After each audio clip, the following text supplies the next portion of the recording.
ओम नमो भगवते वासुदेवाय।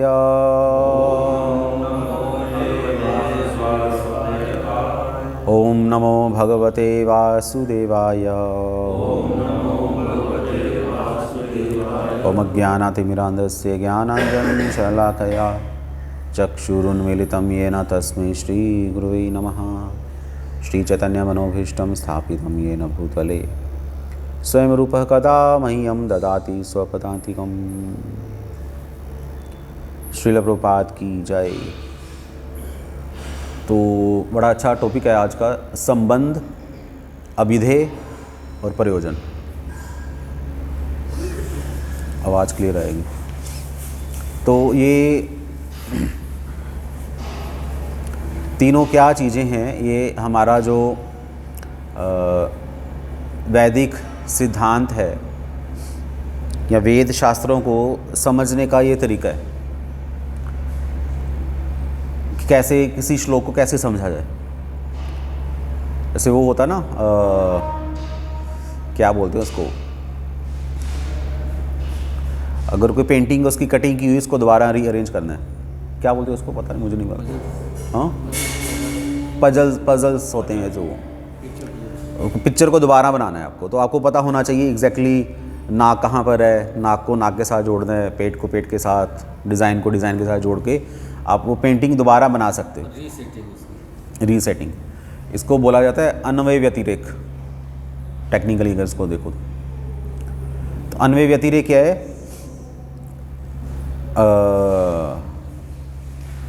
अगर मैं एक सेंटेंस बोलूँ हिंदी में, रही हो कहाँ तुम जा, अगर मैं सेंटेंस बोलूँ रही हो तुम कहाँ जा, इसका क्या मीनिंग है? आपको समझ आ गया मैं क्या बोलना चाहता हूँ। अगर मैं बोलूँ कि इसको एक प्रॉपर सेंटेंस बनाओ तो क्या आ जाएगा? रीअरेंज करना उसको। हाँ, तुम कहाँ जा रही, ये बनेगा पूरा। ये आपने इसको सेंटेंस को चेंज कर दिया। तो जब सेंटेंस बिखरा होता है, शब्द बिखरे हुए हैं, उसको बोला जाता है व्यतिरेक की स्थिति। अब वो व्यतिरेक है और आपने उसका क्या करना है? अन्वय करना है। तो चीज़ों को रीअरेंज करना, उसको अन्वय व्यतिरेक का नाम दिया जाता है। इसमें ज़्यादा आपको सोचने की ज़रूरत नहीं है, पर ये ज़रूरत कब पड़ती है? जब सृष्टि करनी होती है, जब आप अपना घर वाइंड अप करना है, कहीं दूसरी का शिफ्ट करना है, तो आपका सारा सामान कहाँ पड़ा है? बोरी के अंदर, ट्रक के अंदर पड़ा है। तो वहाँ से निकाल कर बुक्स अलग, किचन अलग हो जाएगी, each and everything will be arranged. पर अभी सारा सामान एक जगह पड़ा हुआ है, तो तब अन्वय व्यतिरेक की ज़रूरत पड़ती है। तो ऐसे ही हमारे शास्त्रों में, वेदों में या पुराणों में अलग अलग श्लोक दिए गए हैं अलग अलग जगह पर, और हमें उन श्लोकों को निकालना है। ऐसे वेदों में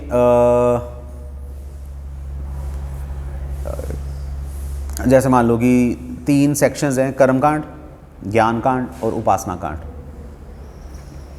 ये क्या चीज़ें हैं? कर्मकांड का जो उद्देश्य है, मुख्यतः मेनली कर्मकांड क्यों जाना जाता है? कुछ पाने की इच्छा के लिए। आपको कुछ चाहिए देवी देवताओं से, ऊपर के जो लोग हैं उनसे कुछ चाहिए, उसके लिए आपको कुछ कर्म करना पड़ेगा। कांड का अर्थ है सेक्शन।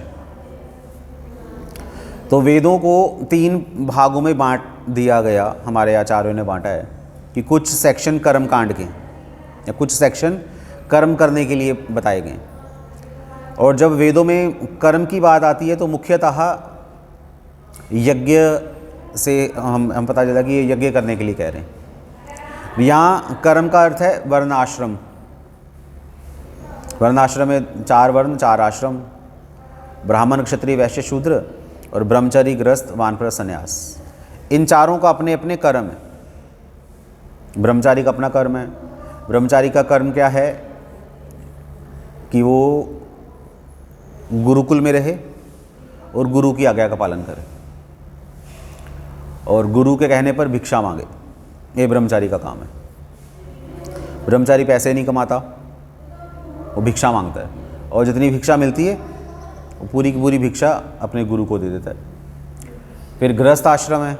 गृहस्थ आश्रम में आप लोगों को पैसे कमाने हैं, बिजनेस करना है, और उन पैसों से जो आपकी बचत हुई है उस बचत से बाकी 3 जो आश्रम है उनका पालन करना है। ब्रह्मचारी आएगा आपके पास, भिक्षा मांगने के लिए आएगा, आपको उनको भिक्षा देनी है। फिर उसके बाद का आश्रम है वानप्रस्थ आश्रम। ये लोग क्या करते हैं, गृहस्थ आश्रम को छोड़कर 50 वर्ष की आयु के बाद जंगल में चले जाते हैं, वहाँ रहकर प्रैक्टिस करते हैं जंगल में रहने की, वो वानप्रस्थ है। फिर उसके बाद संन्यास आश्रम है। सन्यासी क्या करता है, फिर वो एक जगह नहीं रुकता, वो घूमता रहता है, ट्रैवलिंग करता रहता है, लोगों को ज्ञान देता रहता है। तो गृहस्थों के पास भी जाएगा सन्यासी, वहाँ से भिक्षा मांगेगा। और ब्रह्मचारी और सन्यासी में क्या डिफरेंस हो गया कि सन्यासी सीनियर ब्रह्मचारी हो गया, फिर वो भी पैसे नहीं कमा रहा। तो गृहस्थ आश्रम क्या है, वो पेट की तरह काम करता है। अगर चारों आश्रम शरीर ले लो, और गृहस्थ आश्रम क्या है, पेट भरेगा तो शरीर चलेगा। तो ना गृहस्थ आश्रम का मुख्य उद्देश्य क्या है, बाकी 3 वर्णों की टेक केयर करना, उनका सेवा करना, ताकि उनका जो प्रचार है उसमें उनको कोई बाधा ना आए। गृहस्थ आश्रम में प्रचार नहीं कहा गया, तो प्रचार नहीं करेगा, डायरेक्टली असिस्ट करेगा। क्योंकि क्यों नहीं करेगा, वो उसके पास समय नहीं है। तो बिल्कुल प्रैक्टिकली बनाया गया कि उसके पास पढ़ने का समय नहीं है, वो लेक्चर सुन ले। और धाम यात्रा के लिए नहीं जा सकता, तो सन्यासी जो धाम से आया है उसके दर्शन कर ले, उसके मुख से सुन ले। दर्शन की महिमा सुनकर और दर्शन करना एक ही बात है। जैसे तुलसी महारानी के दर्शन करना, तुलसी महारानी का स्पर्श करना, तुलसी महारानी की चरण रज लेना एक ही बात है।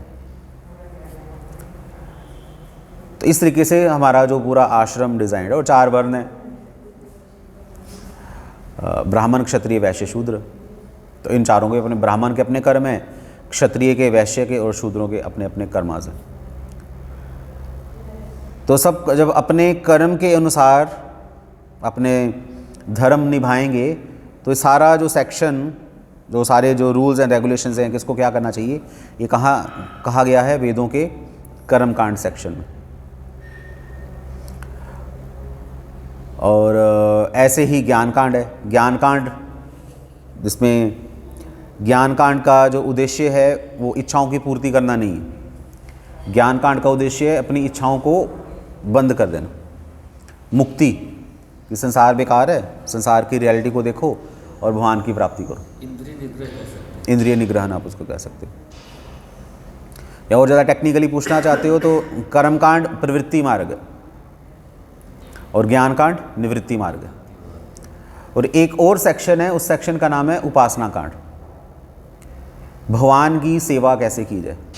अब इस उपासना कांड की इंटरप्रिटेशन की मायावादियों ने, शंकराचार्य ने अलग और हम लोगों की अलग है। शंकराचार्य कहते हैं कि ये जो उपासना कांड है ये छोटे जो लोग हैं ना, कनिष्ठ जो लोग हैं, बच्चे टाइप से जो लोग हैं, उनके लिए। वो अपनी भगवान की मूर्ति बनाएंगे, पूजा करेंगे, उनका मन लगा रहेगा।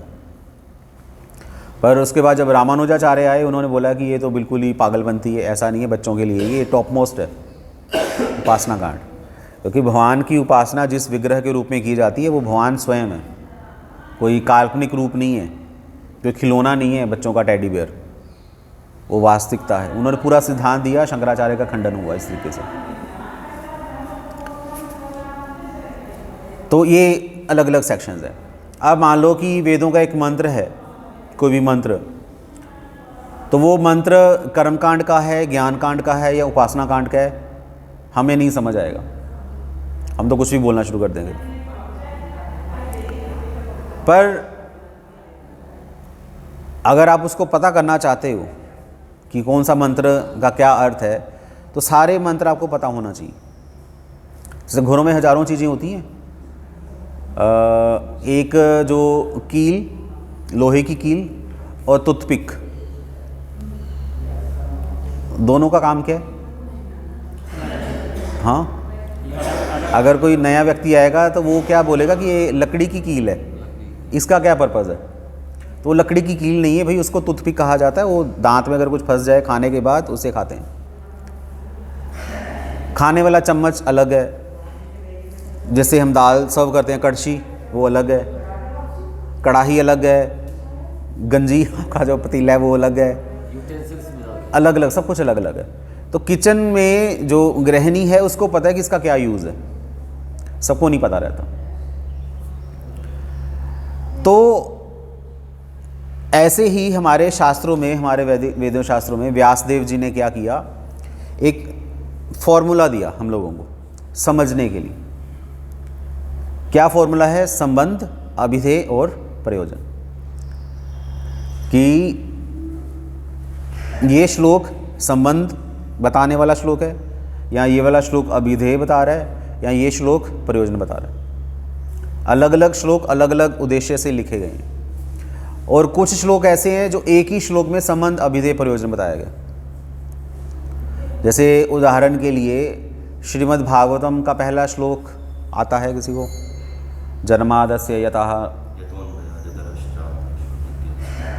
तेने ब्रह्म हृदय आदि कव्ये मोहयन्ति। ठीक है, ये श्लोक जो है ये 4 लाइनों का श्लोक है, बहुत लंबा श्लोक है, आप देखना कभी। ये संबंध बता रहे हैं। उसके बाद धर्म प्रयोजिता कैतवत्र निर्मत्सारा नाम सताम येद्यम वास्तव वस्तु शिवदम ताप्रेवन्मूलनम श्रीमद्भागवते महामुनिकृते किं वा परेरीश्वरा सद्यो हृदयवरुध्यते कृतिभिः शुश्रूषुभिस्तत्क्षणात्। ये दूसरा श्लोक है। ये श्लोक आपको अभिधेय बता रहा है। अभिधेय का अर्थ है प्रोसेस। और तीसरा श्लोक है प्रयोजन, पिबतम भागवतम रसमाल्यम मुहुरहो रसिका भुवि भावुका। ये भागवतम के रस को पियो कानों से, ये हमारा प्रयोजन है। हमें पता चल गया कि ये संबंध का श्लोक है, ये अभिधेय और ये प्रयोजन। ऐसे ही भगवद गीता में श्लोक हैं। फ़ोन देने को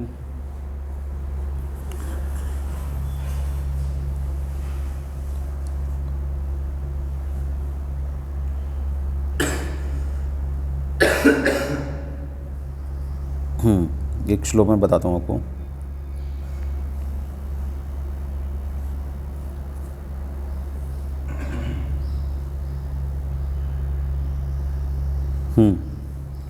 ये श्लोक 16वें अध्याय का श्लोक है, पहला श्लोक, 1 से 3 एक साथ दिए गए हैं श्लोक। अब ये श्लोक में क्या है, भगवान दिव्य गुणों की चर्चा कर रहे हैं। श्लोक कैसे शुरू हो रहा है? अभ्यम सत्व संशुद्धिर ज्ञान योग व्यवस्थिति दानम दमश्च यज्ञश्च स्वाध्यायस्तप आर्जवम। सबसे पहले कृष्ण कह रहे हैं 16.1 to 3, जिसमें श्री कृष्ण कह रहे हैं अभ्यम सत्व संशुद्धिर। ये श्लोक जो है सबके लिए नहीं है। अभ्यम जो क्वालिटी है सबके लिए नहीं है। ब्रह्मचारी अभय रह सकता है। ब्रह्मचारी, अगर ब्रह्मचारी को बोलो कि तू डर मत, उसको डर लगेगा क्योंकि उसको नया नया प्रैक्टिशनर है, तो अभी तो उसने घर छोड़ा है, गुरुकुल में रह रहा है, डिपेंडेंट है पूरी तरह से, वो अभय नहीं रह सकता। गृहस्थ, उसको बोलो अभय रहो, डरो मत। अगर उसके पास पैसे ही नहीं है तो गृहस्थ तो पागल ही हो जाएगा, बीवी बच्चे कैसे होगा, डर लगेगा। वानप्रस्थी भी अभय इतना नहीं है जितना अभय सन्यासी होता है। सन्यासी को डर नहीं लगता क्योंकि सन्यासी ही, अभय व्यक्ति ही सन्यास आश्रम ग्रहण कर सकता है। जो डर रहा है वो सन्यास ले नहीं सकता। और पहले के जो सन्यासी होते थे वो घर छोड़ते ही नहीं थे, समझ रहे हैं? वो घर नहीं छोड़ते थे, वो पूरे जगत को ही अपना घर बना लेते थे। कहीं जैसे हम घर में कहीं भी आ जा सकते हैं, हमें डर नहीं लगता, ऐसे ही वो पूरा संसार अपना घर मानते हैं और कहीं भी आ जा सकते हैं। वो रियल वो सन्यासी है, उसको पता है कि कृष्ण हैं और मेरी रक्षा तो वही कर सकते हैं और किसी की कोई इतनी जरूरत नहीं है कि मेरी रक्षा करते। फिर क्या है? सत्वम समशुद्धिर, सत्व समशुद्धि, कि उसको सत्व में रहना चाहिए, सत्वगुण में रहना चाहिए। गृहस्थ आश्रम में सत्वगुण में रहना बड़ा मुश्किल है, नहीं रह सकते, क्योंकि बहुत सारी प्रैक्टिकलिटी के नाम पर बहुत सारी चीज़ों को हैम्पर करना पड़ता है, शुद्धि का ध्यान नहीं रखा जाता। फिर ज्ञान योग व्यवस्थित ही, ज्ञान योग व्यवस्थित, अपने आप को ज्ञान योग में रखना। ज्ञान योग का अर्थ है वैराग्य का पालन करना। तो सन्यासी वैराग्य का पालन कर सकता है, वो नीचे सोता है सन्यासी, ब्रह्मचारी भी नीचे सोता है। अगर गृहस्थ आश्रम में कोई गृहस्थ व्यक्ति अगर नीचे सोएगा तो क्या होगा? समाज वाले कहेंगे कि भिखारी है। समाज में बोलेंगे ये तू नीचे क्यों सो रहा है, पत्नी ही चिल्ला पड़ेगी नीचे क्यों सो रही हो, क्योंकि नीचे सोना थोड़ा वैराग्य का प्रतीक है। अब नीचे कोई सोने नहीं देगा आपको, आप किसी रिश्तेदार के घर जाओगे, बोलोगे मैं नीचे सोऊंगा, नो नो नो नो नीचे, no no no no no, आप नहीं, उसका पालन ही नहीं कर सकते वैराग्य का। शादी में जाना पड़ेगा, समाज में रहना पड़ेगा, हजारों चीज़ें, आप वैराग्य का पालन संभव ही नहीं है। करना भी चाहोगे समाज आपको कच्चा खा जाएगा। इसलिए गृहस्थ आश्रम में वैराग्य है पर बहुत ही कम, लिमिटेड सा। उसके बाद श्री कृष्ण कह रहे हैं दानम दमश्च यज्ञश्च। दानम, दान किन के लिए? ब्रह्मचारी दान कर सकता है, सन्यासी दान कर सकता है। सन्यासी के पास कुछ है ही नहीं है, क्या है उसके पास? एक गमछा या कमंडलू, कुछ भी नहीं है, तो दान उसके लिए नहीं है। तो दान फिर किसके लिए हो गया? गृहस्थों के लिए दान हो गया। फिर दमश्च, दमश्च, दम, दम क्या होता है? इंद्रियों का दमन करना। गृहस्थ आश्रम में बहुत सारे ऑप्शंस होते हैं भोग करने के, इसलिए गृहस्थों को बोलेगा कि भाई थोड़ा सा कंट्रोल करो, थोड़ा सा कंट्रोल कर लो। जैसे फॉर एग्जांपल हमें क्या सिखाया जाता है कि भगवान को भोग लगा कर खाओ, ऐसे मत खाओ। थोड़ा सा दमन हो गया, पहले की तरह नहीं रहे हम लोग। यज्ञ भी गृहस्थ आश्रम में यज्ञ करने के लिए कहा जाता है। इसमें क्यों यज्ञ के लिए बोला जाता है? क्योंकि यज्ञ की जो आहुतियाँ किसके लिए होती है? विष्णु के लिए। उसका ये कर्म हो गया, यज्ञ करे। और स्वाध्याय किन के लिए? ब्रह्मचारियों के लिए स्वाध्याय होना चाहिए ब्रह्मचारियों में। जो ब्रह्मचारी अध्ययन नहीं करता वो काहे का ब्रह्मचारी है? ये सब ब्रह्मचारियों को अध्ययन करना चाहिए। गृहस्थ अध्ययन नहीं कर पाएंगे, जितना अध्ययन ब्रह्मचारी कर सकता है उतना उनके पास टाइम नहीं है। तपह, ब्रह्मचारी को तपस्या भी करनी चाहिए। आर्जवम, सरलता, अब ये सबके लिए, ब्रह्मचारी, गृहस्थ, वानप्रस्थ, सन्यासी, सबको सरल होना चाहिए। सरल का अर्थ है शास्त्रों के अनुसार अपना जीवन व्यतीत करना चाहिए। तो ये हमें पता है कि ये क्वालिटी किसके अंदर होनी चाहिए, या ये जो गुण है, इन गुणों का पालन किसको करना चाहिए, क्योंकि हमने अपने गुरु परंपरा से सुना। और कोई व्यक्ति पढ़ेगा, सबसे पहला गुण क्या है? अभय। गृहस्थ आश्रम में अभय का गुण अगर अपने अंदर कल्टीवेट करने की कोशिश करोगे बहुत मुश्किल आएगी, क्योंकि ये हमारे बस की नहीं है। सन्यासी अभय की क्वालिटी उसके अंदर नेचुरली है तो वो कर सकता है। हमें क्या करना है? दान दो, थोड़ा दमन करो अपनी इंद्रियों का, और यज्ञ करो, बस ये। कैसे और भी हैं चीज़ें, तो वो कहने का मतलब ये है कि अलग अलग वेदों में अलग अलग श्लोक हैं, शास्त्रों में अलग अलग श्लोक हैं, सबके लिए नहीं है। तो कुछ श्लोक ब्रह्मचारियों के लिए, गृहस्थों के लिए, वानप्रस्थ या सन्यासियों के लिए इस तरीके से कैटेगराइज की गए हैं। और भक्ति के एंगल में, क्योंकि पूरे वेद शास्त्रों में जो भक्ति शास्त्र हैं उसमें भी कुछ श्लोक ऐसे हैं जो संबंध, अभिधेय और प्रयोजन बताते हैं। हमें पता होना चाहिए कि ये श्लोक संबंध क्या है, अभिधेय का है या प्रयोजन का है। अब आपको कोई श्लोक आता है, गीता का श्लोक कोई बताइए।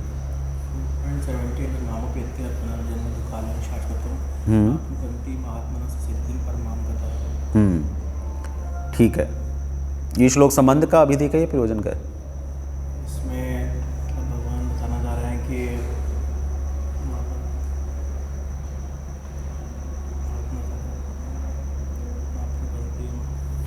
माम उपेते तो कौन थे? या मतलब भगवान कहना चाह रहे हैं कि जो मेरी भक्ति करता है, जो मेरी शरण ग्रहण करता है, मैं उसको दुखालय इस संसार में दोबारा जाने नहीं देता, उसे मतलब अपने धाम में बुला लेता।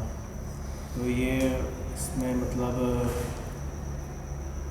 संबंध बता रहा नहीं, इसमें संबंध नहीं बताया, है, प्रयोजन बताया जा रहा है ना। तो अगर कोई बोले, व्यक्ति आपसे ये बोले कि भक्ति करने का प्रयोजन क्या है या भगवद गीता का प्रयोजन क्या है, आप ये श्लोक कोट कर सकते हो।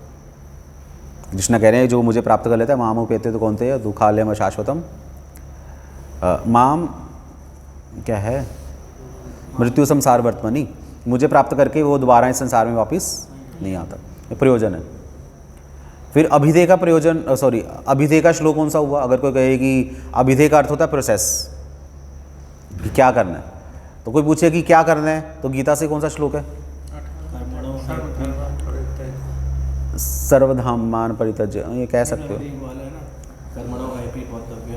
हाँ, वो कह सकते हो, या सिंपल है, सततम कीर्तयन्तो माम यतन्तश्च दृढ़व्रता, ये प्रोसेस है हमारा।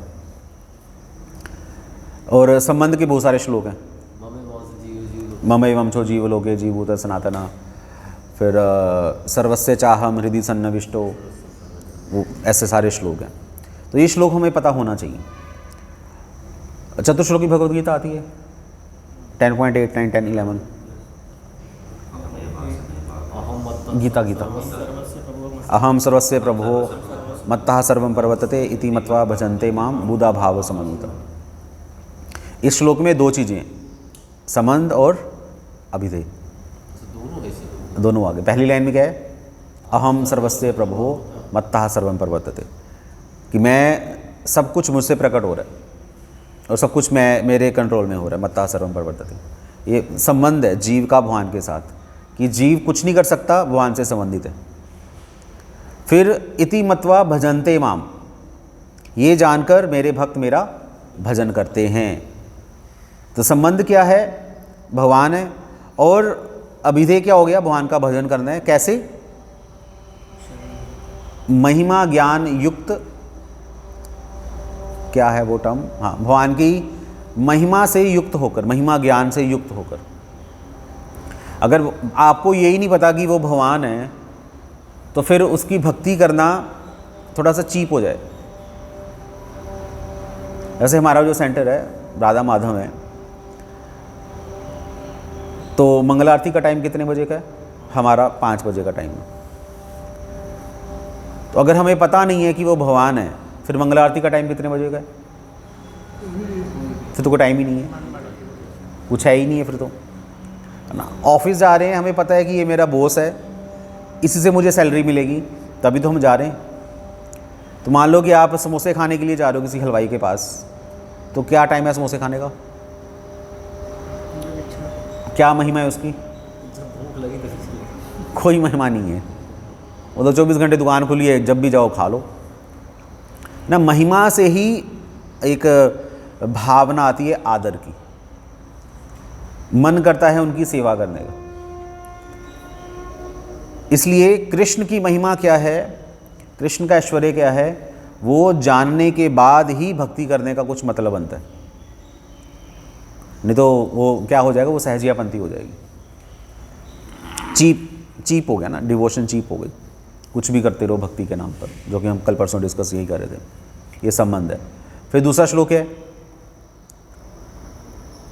10.9, तेषां सततयुक्तानां भजतां प्रीतिपूर्वकं ददामि बुद्धि योगम तम येन माम उपयान्ति ते। तेषां सततयुक्तानां भजतां प्रीतिपूर्वकम, ये है क्या? ये तो नहीं है, ये है 10.9 क्या है? 9 कौन सा है? हाँ, मच्चिता मद्गता प्राणा बोधयन्त परस्परम। तो ये अभिधेय है। ऐसे करके आप देख लेना, संबंध अभिधेय प्रयोजन चलता है, इसमें मैं नहीं जाऊँगा। अब संबंध है क्या, वो मैं थोड़ा सा बताना चाहूँगा। एक तो संबंध है कि हम भगवान से उनके अंश हैं, ये संबंध हो गया। पर टेक्निकली इसको अगर समझा जाए, संबंध है क्या कि हर वस्तु भगवान के कंट्रोल में है। कोई भी वस्तु भगवान से अलग नहीं है। कुछ भी हो रहा है, जैसे ये जो प्रकृति है या प्रकृति के जो नियम है, प्रकृति के जो नियम वो फिजिक्स के जो लॉज हैं, वैसे प्रकृति के नियम हैं, फिक्स्ड हैं, आप उनको कुछ चेंज नहीं कर सकते। प्रकृति के नियमों में इंफॉर्मेशन है और एनर्जी है। तो प्रकृति की हर वस्तु भगवान के कंट्रोल में चल रही है। नींबू का जो बीज है और संतरे का जो बीज है, आपकी हथेली पे अगर मैं नींबू और संतरे का 2 बीज रखूं, तो बता सकते हो नींबू का कौन सा, संतरे का कौन सा? पता नहीं चलेगा। पर नींबू का बीज जब मिट्टी के अंदर डालोगे या संतरे का बीज डालोगे, दोनों में से अलग अलग पेड़ निकलेंगे। तो नींबू के पेड़ में जो इन्फॉर्मेशन है, जो लॉक की गई है, उसका जो DNA लॉक किया गया है, वो किसने किया है? वो भगवान ने किया। तो नींबू का जो बीज है या नींबू का जो पेड़ है, वो भी किससे संबंधित है? क्योंकि भगवान के कंट्रोल में। परम नियंता, वो परम नियंता है। ये संबंध ज्ञान है ये। एक बार श्रील प्रभुपाद वहाँ पर थे, आई थिंक रामेश्वरम के आसपास थे। तो प्रश्न ये उठा कि समुद्र में पत्थर कैसे तैर गए। वहाँ राम ने पत्थर डाले, सब उनकी सेना ने, तो पत्थर डाला और पत्थर तैरना शुरू कर दिया। तो भगवान कितने महान हैं कि जिनकी कृपा से पत्थर भी तैरते हैं। तो प्रभुपाद ने उसके पीछे एक लॉजिक दिया। प्रभुपाद ने लॉजिक दिया कि जो पानी के जो मॉलिक्यूल्स हैं, मॉलिक्यूल समझते हैं, एटम, वो सब चीज़ें, मॉलिक्यूल्स जो है पानी के मॉलिक्यूल्स, और जो पत्थर के जो मॉलिक्यूल्स हैं, एक एक मॉलिक्यूल के अंदर कौन बैठा हुआ है?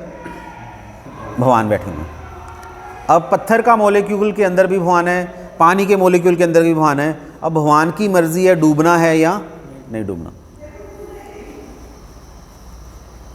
हर वस्तु एक दूसरे से कनेक्टेड है, इंटरनेट की तरह। आपके अंदर क्या चल रहा है, मेरे अंदर क्या चल रहा है, मुझे नहीं पता आपके अंदर क्या चल रहा है, आपको नहीं पता मेरे अंदर क्या चल रहा है, पर कृष्ण को पता है कि हम दोनों के अंदर क्या चल रहा है, क्योंकि कृष्ण सेंटर है। और इसी संबंध को बताने के लिए श्रील भक्ति सिद्धांत सरस्वती ठाकुर महाराज ने बोला कि हम सब आपस में कोई संबंध रखते हैं या नहीं रखते? रखते हैं। क्या संबंध है? एक भाई का दूसरे भाई से क्या संबंध है? हाँ, किसका ब्लड रिलेशन?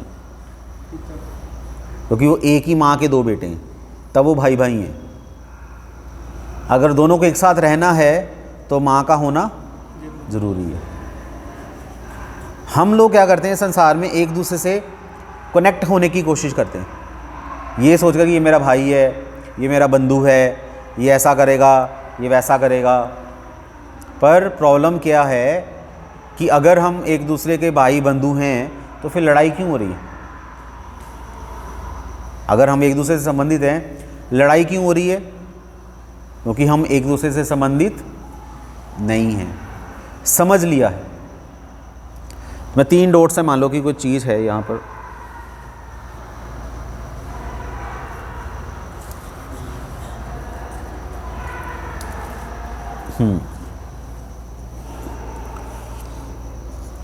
ये एक जीव है, ये दूसरा जीव है। अब दोनों आपस में रिलेशन बनाने की कोशिश कर रहे हैं कि मैं तेरा भाई, तू मेरा पत्नी, या ये सब चीज़ें चल रही हैं। तो दोनों में लड़ाई होती रहेगी, कन्फ्यूज़न आती रहेगी। तो हमने क्या करना है, एक तीसरे बंदे को लेकर आओ। वो तीसरा बंदा कौन है? परमात्मा या भगवान। खुद भक्ति करो, इससे कनेक्टेड हो जाओ। इसको भी बोलो भक्ति करे और इसको इसके साथ कनेक्ट करो। फिर क्या होगा, आप दोनों की जो लाइन थी, संबंध की लाइन, उसको क्रॉस करो, ख़त्म कर दो। आप दोनों आपस में कोई रिलेशन नहीं है, आप दोनों किसके दास हो? इसके। तो भगवान से संबंधित हो गए। भगवान से संबंध उसका बनाओ। हम भूल चुके हैं कि ये लाइन यहाँ पर है। अभी भी आप दोनों से कनेक्टेड हो, बट वाया कृष्णा। हम इससे संबंधित हैं और ये से संबंधित है, इसलिए हमारा कनेक्शन बनना चाहिए इसके थ्रू। आपस में कनेक्शन बनाने की कोशिश करो, लड़ाई होगी। एक जीव दूसरे जीव को कभी भी संतुष्ट नहीं कर सकता, संभव ही नहीं है। इसमें भी दोष हैं, उसमें भी दोष हैं, तो एक दूसरे के दोष दिखाई देने शुरू हो जाएंगे। जैसे शादी से पहले दोष नज़र नहीं आते, शादी अगले दिन नहीं, दोषों का चिट्ठा हाथ में लग जाता है। वो ये तो ऐसी है, ये तो वैसा है, ये है, वो है। तो एक साथ रहने पर दोष नज़र आते हैं।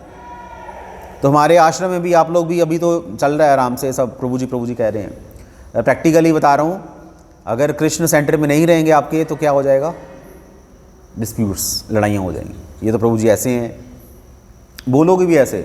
मंदिरों में क्या होता है, वो नारायण तो बकवास है, मधुमंगल तो इसका दिमाग ही नहीं है। ऐसा चीज़ें शुरू हो जाती हैं। हमारे इस्कॉन में नाम भी रखे जाते हैं वैसे, और फिर लोग ऐसे गालियाँ भी निकालते हैं। या बोलेंगे कि वो नारायण तो सोया पड़ा है, उठाओ उसको। क्योंकि क्या सभी तो बद्ध जीवन में है ना। बद्ध जीव है ना, इसलिए भक्ति सिद्धांत कहते हैं कि एक बद्ध जीव दूसरे बद्ध जीव से रिलेशन बनाने की गलती मत करे, भगवान लड़ाइयाँ हों। भगवान से संबंध बनाओ अपना, तुम भगवान के दास हो, मैं भी भगवान का दास हूँ, इसलिए हम दोनों को भगवान की सेवा, पूजा, अर्चना, उनकी आज्ञा का पालन करना है। तो ये संबंध ज्ञान है, महिमा युक्त संबंध ज्ञान, जिससे कभी भी लड़ाइयाँ नहीं हो सकती। जैसे कोई चीज़ है, घर है, घर किसका है? भगवान का घर है। तो भगवान का घर है तो उसमें सबको रहने का अधिकार है। जैसे हमारा जो ब्रह्मचारी आश्रम है, तो ब्रह्मचारी आश्रम में क्या होता है, जगह जगह से आते हैं लड़के, सबकी एज क्या होती है, 20 से 25 साल की आयु में वो लोग अगर आते हैं तो गर्म खून होता है, तो वो मंदिर में अपना अधिकार जमाने की कोशिश करते हैं। जो नए नए लड़के आते हैं उनको लगता है कि मेरा है, मेरा है, मेरा कमरा है, मेरा कमरा है। जो सीनियर्स होते हैं उनको पता है कि यार ये हम फालतू में लड़ाई कर रहे हैं, मंदिर है किसका? भगवान का मंदिर है। तो सीनियर्स नहीं लड़ते, जूनियर्स लड़ते रहते हैं, क्योंकि उनको पता ही नहीं है कि हम जहाँ पर रह रहे हैं वो भगवान की संपत्ति है और यहाँ पर बिना भगवान की इच्छा से कोई नहीं रह सकता। तो किसी को मंदिर से निकालने की कोशिश मत करो कि वो मंदिर में रह रहा है, भगवान की इच्छा से रह रहा है। तुम भी जो रह रहे हो भगवान की इच्छा से रह रहे हो। हम लोग जो जप कर रहे हैं, क्यों जप कर रहे हैं? क्योंकि भगवान की इच्छा है। हम अपनी मर्जी से जप नहीं कर सकते। कोई भी व्यक्ति अगर सोचे कि मैं भगवान का नाम ले रहा हूँ तो गलत सोच रहा है। वो तो भगवान की कृपा है कि तुम भगवान का नाम ले रहे हो। तो इस तरीके से आप हर चीज़ को भगवान से कनेक्टेड कर कर हर चीज़ से अलग भी रह सकते हैं। ये संबंध ज्ञान इतना पावरफुल है। संबंध ज्ञान के बारे में पता होना चाहिए। बहुत सारी चीज़ें हैं पर मैं इतना ही बताऊंगा। वैराग्य, नेचुरली वैराग्य आ जाएगा और आपको पता चल जाएगा मैं भगवान से संबंधित हूँ, संसार का हिस्सा नहीं। और प्रीचिंग करते समय ध्यान रखिएगा, जब भी लेक्चर दो पब्लिक में, कौन सा विषय होना चाहिए? संबंध ज्ञान। थोड़ा सा अभ्युदय होना चाहिए, प्रोसेस। प्रयोजन तो होना ही नहीं चाहिए। वो अब प्रयोजन है क्या वो आप समझ लीजिए। हमारा प्रयोजन क्या है? हमारा प्रयोजन क्या है? राधा दास्यम। एक्चुअली मैं बताना नहीं चाहता, फिर मैं बताता हूँ। चलो, आप लोगों की दीक्षा हो चुकी है। हम लोग वैष्णव नहीं हैं। वैष्णव समझते हैं? हम कृष्ण की पूजा नहीं करते। हम किसकी पूजा करते हैं? राधा रानी की पूजा करते हैं। हम राधा रानी की टीम में हैं, हम राधा रानी की पार्टी में। तो राधा रानी कौन है? भगवान की शक्ति। तो वास्तव में फिर हम क्या हुए? शाक्त। हम शक्ति के उपासक हैं, पर वैसे उपासक नहीं है जो शाक्त हमें देखने को मिलते हैं। जैसे रात को भी वो आरती शुरू हो गई थी माता की, जय अम्बे गौरी, ये सब चीज़ें। हम राधा रानी की ऐसी पूजा नहीं करते। हम राधा रानी की पूजा किस तरीके से करते हैं? ताकि राधा रानी जब भगवान कृष्ण की सेवा करें, उनकी सेवा में कोई अड़चन ना आए, वो प्रॉपरली सेवा कर सकें। जैसे किचन में जो मेन हेड कुक है वो एक ही जगह पर खड़ा होकर पूरी कुकिंग कर ले, उसको कुछ करने की ज़रूरत ना पड़े। उसको कटी कटाई सब्जी मिल गई, मसाले उसको सब पाउडर की फॉर्म में मिल गए, बर्तन उसको धुले धुलाए मिलते जा रहे हैं, वो बस वहाँ बैठा है आराम से और अपनी कुकिंग कर रहे हैं। तो ऐसे श्रीमती राधा रानी डायरेक्ट भगवान कृष्ण की सेवा करती हैं और उन्हीं को पता है कि कृष्ण को कैसे आनंद दिया जाए। और बाकी जो उनकी सर्वेंट्स हैं, उनकी जो फ्रेंड्स हैं, तो वो क्या करती हैं? राधा रानी को असिस्ट करती हैं। हम ये रोज़ बोलते भी हैं। एक्चुअली जो हमारा जो गुरुवाष्टकम है, इसमें भी संबंध अभ्युदय प्रयोजन है। पहला जो श्लोक है संबंध ज्ञान, संसार दावा नल लीढ़ का। दूसरा श्लोक, तीसरा श्लोक अभ्युदय है, दूसरा तीसरा चौथा कुछ ऐसा। जो 6वां श्लोक है, 6th, वो प्रयोजन है। 6वां श्लोक है निकुंज यूनो रति के लिए सिद्धई। अब 5वां 6वां भी प्रयोजन में आ जाए। श्री अधिका माधव योर पारा माधुर्य लीला गुण रूप नाम नाम प्रतीक्षणा स्वादन लोलुपस्य वंदे गुरु श्री चरणारविंद। ये भी प्रयोजन है कि महाप्रभु के कीर्तन में क्या हो रहा है? पादित्र माध्यान मनसो रसेना, रस ले रहे हैं। सॉरी, ये मैं कुछ और ही बोल गया। श्री राधिका माधव और पारा माधुर्य लीला गुण रूप नामना, कि राधिका और माधव कि उनकी लीलाओं में उनको आनंद आ रहा है, और माधुर्य लीला गुण रूप नाम, भगवान का नाम रूप गुण लीला उनके सामने प्रकट हो चुके हैं। प्रतिक्षणा स्वादन लोलुपस्य, और हर क्षण भगवान की लीलाओं का आस्वादन कर रहे हैं। और 6वां श्लोक है, निकुंज यूनो रति केली सिद्धे या यालिभिर युक्तिरपेक्षणीय। निकुंज में, निकुंज क्या है? निकुंज गार्डन, जहाँ पर राधा कृष्ण बैठते हैं। रति केली सिद्धई, रति केली भगवान की जो पास टाइम्स हैं, राधा कृष्ण की जो लीलाएं होती हैं, उनको सिद्ध करने के लिए, उनको पूर्ण करने के लिए, कंप्लीट करने के लिए, या यालिभिर युक्तिर अपेक्षणीय, या यालिभिर, या अली, ऐसा आ रहा है। तो आली बोला जाता है सखियों को, कि भगवान की लीलाओं को पूर्ण करने के लिए सखियों को जिन जिन वस्तुओं की ज़रूरत है, युक्तिर अपेक्षणीय, जिन जिन वस्तुओं की अपेक्षा है, तत्राति दाक्षाद अति वल्लभस्य, और उन चीज़ों को प्रोवाइड करने में वो क्या है? अति दक्ष, बहुत ज़्यादा दक्ष हैं, एक्सपर्ट हैं। युक्तिरपेक्षणीय या यालिभिर युक्तिरपेक्षणीय तत्राति दाक्षाद अति वल्लभस्य, क्योंकि वो भगवान की परम प्रिय हैं। वंदे गुरु श्री चरणारविंद। तो गुरु, जो हमारे गुरु में क्या करते हैं कि राधा कृष्ण की लीलाओं को पूर्ण करने के लिए, सिद्ध करने के लिए जिन जिन वस्तुओं की अपेक्षा की जाती है, उनको प्रोवाइड करने में वो दक्ष हैं, क्योंकि वो प्रिय हैं भगवान के, उनको ज़्यादा पता है, हमें नहीं पता। ऐसे मान लो कि प्रभुपाद यहाँ आए आपके सतना में, तो क्या करोगे? क्या करोगे? पहले तो हाथ पैर फूल जाएंगे, क्या करें, प्रभुपाद आने वाले हैं, कैसे करेंगे उनका वेलकम। तो फिर भी आप हज़ारों कोशिश करेंगे कि प्रभुपाद का अच्छे से वेलकम हो। प्रभुपाद के लिए सुंदर कमरा डेकोरेशन की जाएगी, प्रभुपाद के रूम में क्या क्या चाहिए वो आप पूछोगे प्रभुपाद के सर्वेंट से, टेबल चाहिए, बेड चाहिए, ईच एंड एवरीथिंग, पूरा अरेंजमेंट करोगे। प्रभुपाद क्या खाते हैं, कितने बजे लंच लेते हैं, ब्रेकफास्ट में क्या लेते हैं, लंच में क्या लेते हैं, डिनर में क्या लेते हैं, फ्रूट्स कौन कौन सा लेते हैं, सब चीज़ें, ताकि उनकी सेवा में कोई भी कमी ना आए। तभी तो आपको एक एक्सपर्ट मैनेजर कहा जाएगा। तो ऐसे ही राधा कृष्ण की सेवा करने के लिए कृष्ण को एक एक्सपर्ट बंदा चाहिए। वो एक्सपर्ट बंदे का नाम क्या है? राधा रानी या गुरु। वो गुरु है, वो एक्सपर्ट है। तभी तो सुबह सुबह हम उनकी स्तुति कर रहे हैं, तभी भगवान को आनंद आता है। ये अभिधेय है ना, प्रोसेस, सॉरी प्रयोजन बता रहा था मैं। ये प्रयोजन है, हमारा प्रयोजन क्या है? राधा कृष्ण की लीलाओं में उनको असिस्ट करना।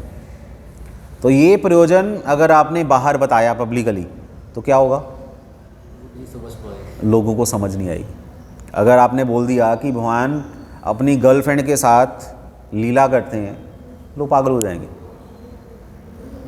अभी यहाँ पर नारायण है ना, नारायण लक्ष्मी नारायण है, तो ये वैसा नहीं है दर्शन। पर अगर हम राधा कृष्ण के दर्शन करो तो जैसे राधा रानी मटका, पानी का मटका भर रही हैं और कृष्ण भगवान राधा रानी को तिरछी नज़र से देख रहे हैं पीछे। अब इस लीला को लोगों में बताओगे तो क्या सोचेंगे लोग? उनको समझ नहीं आएगी, वो नरक चले जाएंगे हमेशा के लिए। इसलिए प्रयोजन कभी भी पब्लिकली नहीं बता सकते, क्योंकि लोगों का अधिकार नहीं है। सोच गंदी है, इसलिए जो भी सोचेंगे गंदा ही सोचेंगे, जो भी सुनेंगे उसको कन्वर्ट कर देंगे अपनी गंदगी में, अपने हिसाब से सोचेंगे। जैसे गंदी नाली में गंगा जल की एक बूंद डाल दो तो उसको गंगा जल कहा जाएगा? नहीं। ऐसे बाजार के जो लोग हैं, भोगी, बाहर के लोग, गंदे लोग, उनको हरी कथा सुनानी चाहिए, पर भगवान की महिमा का वर्णन करना चाहिए। ये भगवान के जो इंटीमेट पास टाइम्स हैं वो कभी भी डिस्कस नहीं करें। ये हमारा प्रयोजन है। हाँ, आपस में जब बैठते हो, आप लोग जो बैठे हो, तो यहाँ पर आप भक्ति रसामृत सिंधु पढ़ो, कृष्णा बुक पढ़ो, श्रीमद् भागवतम पढ़ो, चैतन्य चरितामृत, स्पेशली अंत्य लीला वो पढ़ो, अपनी रिलीशमेंट के लिए, बाहर नहीं बता सकते। ये हमारा प्रयोजन है। तो जीवन का लक्ष्य क्या है? कृष्ण प्रेम। हमने बहुत बार सुना है। और कृष्ण प्रेम है क्या?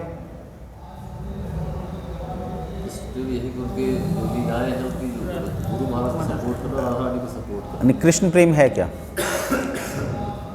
कृष्ण प्रेम अटैचमेंट वाला। भगवान से अटैचमेंट हो जाना, भगवान के लिए रोना। हाँ, और कब रोना? अकेले में। नहीं, सभी के सामने। आप रो, अगर आपको रियली में कृष्ण से प्रेम हो गया तो जिंदा नहीं रह सकते, पागल हो जाओगे, मरने वाली हालत हो जाएगी, विचलित हो जाता खाना पीना छूट जाएगा, सारा कुछ माइंड डिस्टर्ब हो जाएगा। आप ढूंढोगे। चैतन्य महाप्रभु को कृष्ण से प्रेम था, वो कह रहे हैं कि मेरे से माला नहीं होती ही नहीं है, क्योंकि मुझसे नाम ही नहीं लिया जाता। हो क्या रहा है उनके साथ, वो रात को बोलते थे ह और सुबह रे की आवाज़ निकलती थी, बोला ही नहीं जा रहा। और बीच में ह और रे के बीच में क्या है? कंठा अवरोधन, गला रुंध चुका है, आवाज़ नहीं निकल रही। ऐसा होता है? अगर कोई मान लो कि आपका कोई बहुत ही ज़्यादा इंटीमेट है, वो छूट गया आपसे, आप बोल ही नहीं पाओगे, आवाज़ नहीं निकलेगी, इतना ज़्यादा वो आ जाएगा आपके अंदर वैराग्य। निःशब्द हो जाता है। हाँ, निःशब्द हो जाता है। निशब्द हो जाते हैं, हाँ वो शब्द। तो महाप्रभु कह रहे हैं मेरे से जप ही नहीं हो रहा, क्योंकि वो रो रहे हैं। और जब उनको कृष्ण नहीं मिलते थे तो अपना मुंह रगड़ते थे दीवारों के साथ, खून आ जाता था, आंखों से आंसू नहीं आते थे, आंखों से खून निकल रहा था, रो रो कर ज़मीन में गड्ढे हो गए थे। कहाँ है महाप्रभु? इसको बोलते हैं कृष्ण प्रेम। ये हमारा प्रयोजन। और थर्ड है अभिधेय। अभिधेय क्या है? प्रोसेस। अब ये प्रयोजन को अचीव करने के लिए क्या करना पड़ेगा? जो प्रक्रिया करनी पड़ेगी उसको अभिधेय कहा गया। प्रोसेस क्या है? हमारी साधना क्या है? हरे कृष्ण कृष्ण कृष्ण हरे हरे, हरे राम राम राम हरे हरे। ये हमारा प्रोसेस है, इसको अभिधेय कहा जाता है। और सिर्फ यही प्रोसेस है और कुछ भी नहीं है। वैसे नवदा भक्ति कही गई है, श्रवणम कीर्तनम स्मरणम अर्चनम वंदनम पाद सेवनम सख्यम आत्मनिवेदनम। तो ये नवदा भक्ति है। पर चैतन्य महाप्रभु ने क्या बोला है? तार मध्य सर्वश्रेष्ठ नाम संकीर्तन। नवदा भक्ति में भी सर्वश्रेष्ठ क्या है?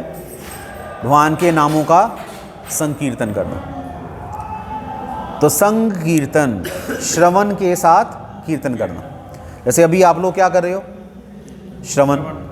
अभी तो श्रवण कर रहे हो, पर जब बाहर निकलोगे तो क्या हो जाएगा? यही श्रवण क्या बन जाएगा? कीर्तन बन जाएगा। कीर्तन का तरीका ही यही है, पहले मैं बोलूँगा, आप लोग श्रवण करोगे, मैं कीर्तन कर रहा हूँ, फिर आप लोग कीर्तन करोगे, मैं श्रवण करूँगा। तो एक दूसरे के संग के साथ श्रवण कीर्तन किया जाता है, उसको संकीर्तन बोला जाता है। तो संकीर्तन ही हमें करना चाहिए, यही हमारा साधना है। इसके अलावा और कुछ हमारी साधना का पार्ट नहीं है। ये हमारा प्रोसेस है। हम कुछ नहीं करते, हम ये नहीं करें कि हम पहले ऐसा करते हैं, ध्यान लगाकर अपना मन शांत कर लेते हैं। जब शांत हो जाएगा हमारा मन, तो फिर अपने मन को भगवान की सेवा में लगा देंगे। तो आपने अपनी साधना में किसका आश्रय ले लिया? ध्यान योग का आश्रय ले लिया। तो हमने अपनी साधना को बदल दिया। तो हम अपनी साधना को नहीं बदलेंगी। हमारी साधना क्या है? भगवान के नामों का कीर्तन करना। हम चैंटिंग से ही भगवान से प्रार्थना करेंगे कि हे कृष्णा, अगर आप चाहते हैं मेरा मन आपके पास चला जाए तो आप मुझ पर कृपा कीजिए, अपने मन को अपने पास बुला लीजिए, मेरे मन। मैं और कुछ नहीं करूँगा, मैं आपके नामों के अलावा और कोई साधना नहीं करूँगा, और आपको छोड़कर मैं और किसी देवी या देवता की शरण ग्रहण नहीं करूँगा। तो ये हमारा प्रोसेस है। तो प्रभुपाद की बुक्स पढ़ोगे तो अब आपको पता चलेगा कि प्रभुपाद संबंध के बारे में बोल रहे हैं, अभिधेय के बारे में बोल रहे हैं, या प्रयोजन के बारे में बोल रहे हैं। गीता के ऐसे श्लोक, श्रीमद् भागवतम के श्लोक, सारे श्लोक, कोई श्लोक संबंध का है, कोई अभिधेय का है, कोई प्रयोजन का है। तो आप देखिए और अकॉर्डिंगली उसको आप अप्लाई कर सकते हैं। हरे कृष्णा। श्रील प्रभुपाद की जय। कुछ पूछना है किसी को? जैसे प्रभु जी आपने बोला था कि जो माला करते हैं तो कृपा मतलब भगवान की आती है, जो व्यक्ति प्रभु जी माला नहीं करता तो बोलेगा जब भगवान की कृपा होगी तब करेंगे, तो उसको क्या जवाब देंगे? उसको बोलो कि कृपा हो चुकी है, तुम्हें समझ नहीं आ रही। कृपा है तभी तो मैं आया हूँ तुम्हारे पास, अगर कृपा न होती तो मैं तुम्हारे पास आता ही ना। तो कृपा हो चुकी है भगवान की, अब माला करना शुरू करो, क्योंकि तुम आलसी हो इसलिए ऐसा कह रहे हो। आप उसको बोल सकते हो अगर आपका फ्रेंड है तो। अगर बाहर का कोई व्यक्ति है, भोगी है, वो तो फिर बहाने बना रहा है आलस की वजह से। चतुश्लोकी भागवत से मतलब भागवत के 4 श्लोक हैं, जैसे ब्रह्मा जी ने प्रदान किया, तो ब्रह्मा जी को प्रदान किया गया। भागवत या गीता? भागवत, गीता हाँ हो गया, हाँ, भागवतम। भागवतम वो जो ब्रह्मा जी को भगवान कृष्ण ने पहले बोली थी, वो भागवतम है। नहीं तो वो जो चतुश्लोकी है तो 4 श्लोक इसी में है, अपने 18,000 श्लोक जो भागवतम है। उन्हीं से 18,000 श्लोक निकले, उन्हीं को बेस बनाकर, वो सोर्स है, मेन सोर्स है 18,000। क्योंकि भागवतम भगवान की महिमा का गुणगान कर रही है, तो उन श्लोकों में भगवान की महिमा, भगवान के क्रियाकलाप और भगवान का मैसेज हम लोगों के लिए मैं बताएगा।